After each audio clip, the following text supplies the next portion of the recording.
obviously 5 straight without a win. How big of a concern is that at this point? Massive. Well, let me rephrase that. Okay, Jeremiah, that's my emotions talking right now. I would say it's very concerning. Because look, if you look at it, if you look at the game, so we give up the set piece goal, which is, that one's disturbing because we've worked, believe it or not, the last couple of weeks we've tweaked our defending on our set pieces and how that goal happens, and Chicharito by himself in the box. We'll look at that and we'll try and correct that. But we did a lot of work on defending our corner kicks. And we give up an early goal. And then it's hard in this league, and LA was packing it in. And then we score the goal. I think we have control of parts of the game, but then we open ourselves up to some counter opportunities because we're trying to press to win the game. So I don't think it was like horrible, the performance, but there's certainly areas of improvement that need to happen prior to going into the playoffs, which is the answer to your question. We need to improve some of those areas. Set pieces, defending, our attacking rhythm to the game. There was no rhythm to the game. I mean, it was just hard to play when the team kind of laid off. They let Yaimar, Javi, Nuhu, they just let those guys have the ball, and we needed to find a solution for that, which sometimes our team struggles with because we're a high motor team. Nico wants to play, we want to go, we want to play. And the last thing I would say, Jeremiah, to your question is where I think we need to do a better job of, giving the players the tools to be successful is, LA had a high line. And we addressed it at halftime, and that's why Christian got the penalty, and we played a couple balls in there direct. But we needed to tell them that before the game. Kellen Rowe did a nice job early in the first half, middle of the first half. He got a couple balls in behind, but we couldn't really finish off any of the sequences. But we needed more of that. The players need to realize that if they're going to play a high line like that, okay, let's try and make them pay. So that's my take kind of tactically on the game, which we'll show them the film and we'll try and make adjustments. Because, we're playing against another team, Vancouver, that likes to kind of sit in that block and defend, and, so we'll need to find some answers there. Nico? Brian, there seems to be some confusion on with Nuhu coming off. Like, was he okay? He's going to be fine. He's going to be fine. The kid is a tough kid. He thought he could come out and play.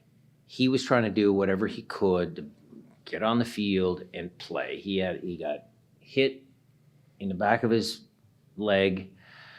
Kid tried to gut it out. He couldn't. And so we needed to make a sub. I elected to put Shane on instead of Jordan because I didn't want to put Jordan at risk. I thought Shane came on and did a good job. But it's just, the kid wanted to try and play. And sometimes I let the players come out and see if they can play. Miles? Obviously, you didn't get the result, but Jordan came on, and just, what did you see from him in terms of what he brings, and then his whole mental state, Well, I'm sure he's happy.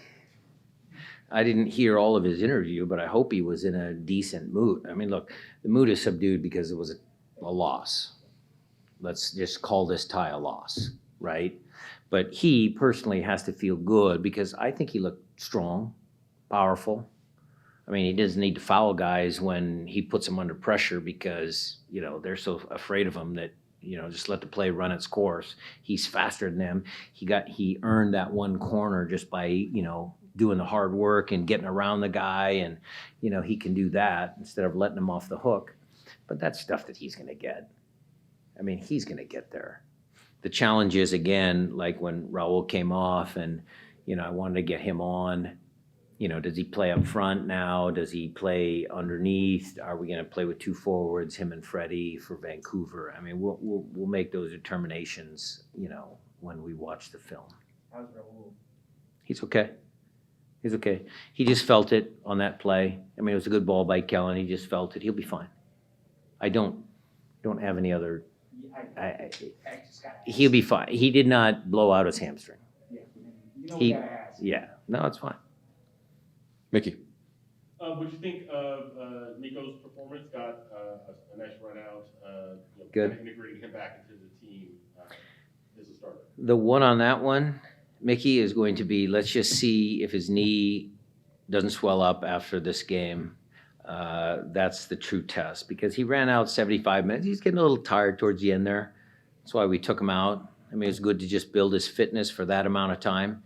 Nico's a pretty durable guy. So for him to get 75 minutes or whatever it was good. And,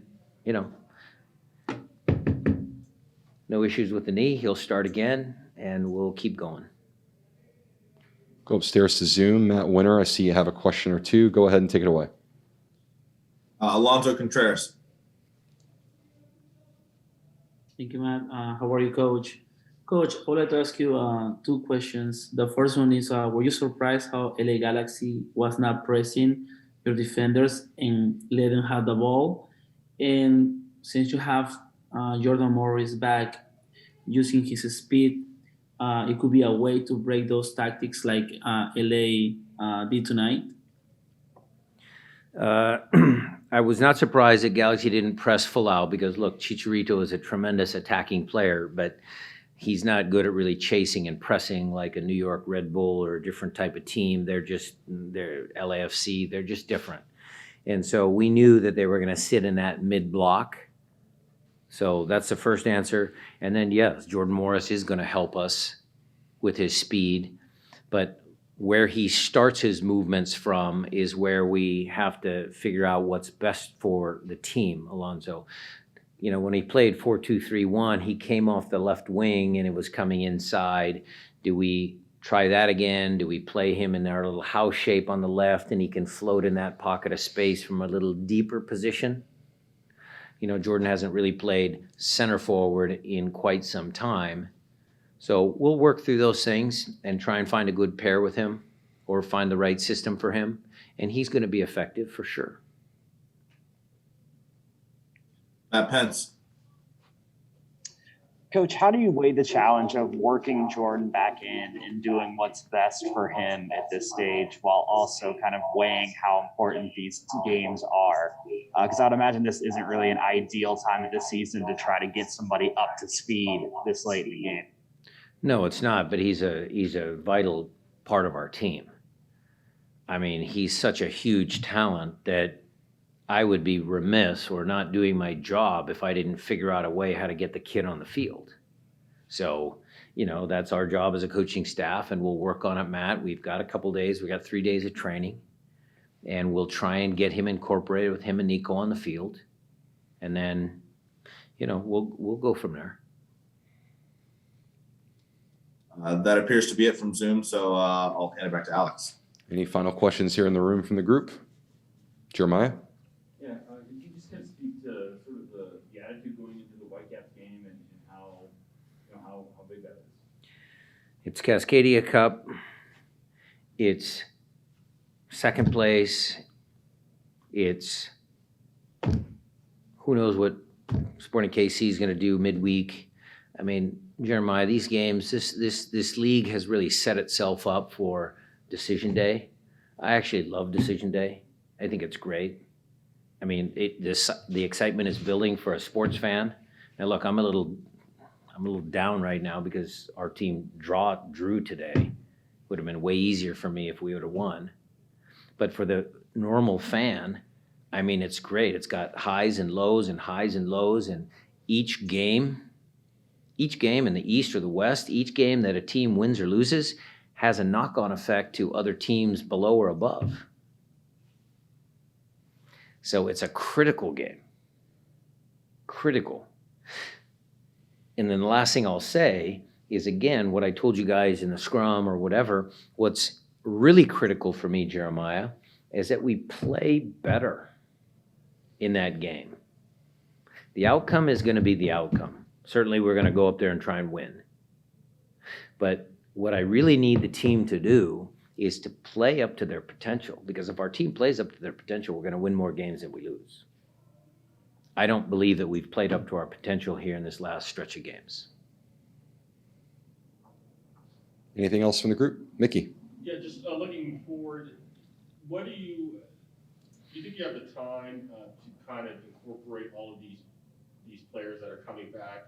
We've talked a lot about how, with Jordan coming back and Nico and Royal, you're trying to figure out what system works to get them to perform at their best. Do you think you have the time really to Well, do that? that's the only benefit of the international break. That's the only benefit.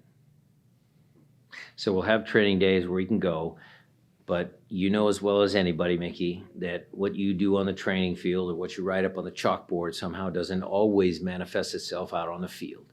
So there will be some aches and pains and bumps in the road, but this team has overcome massive amounts of adversity already this year. So I can't sit up here and guarantee you that we're going to be successful and win the MLS Cup, but you can bet your ass that we're going to try and do whatever we can to get our best players on the field in the best possible system. They will never quit. A lot of teams, you guys check the records, teams that go down at halftime rarely come back to get points in this league, but we're one of the teams that can do that on a regular basis.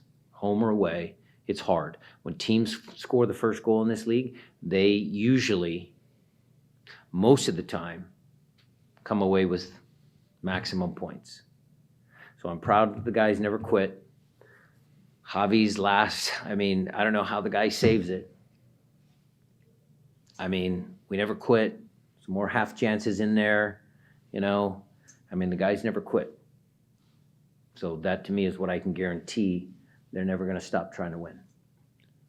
Take two more, Nico and then Maz. Considering all the good things that the team did do, but some of those recurring mistakes, you've always been a really good motivator. Are you going to try to find maybe something different to get this team maybe extra bam for this last game, or anything that you might try to do a little bit different this week? Well, we assess every performance, we watch film, and then we go and train on some of the things that we can do better. We have a pretty good program in place. I'm pretty confident in the process that we do here at the club. It's been pretty successful so far. So I'm not sure that I'm going to sit there and change what we do just because we've taken a few losses. There will be definite tweaks to what we try and tell them, but overall, it's not going to be a complete overhaul. Treating the decision day a little bit different. You just treat it like any other game. That's kind of also what I kind of want to. Well, it's not any other game. It's the last game of the year. We need the points.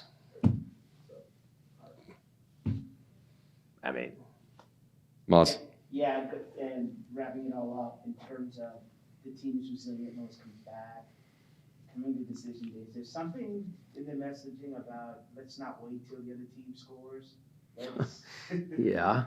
Well, we said that tonight. We talked tonight about keeping a clean sheet because we have so much attacking talent that we're always going to find a goal.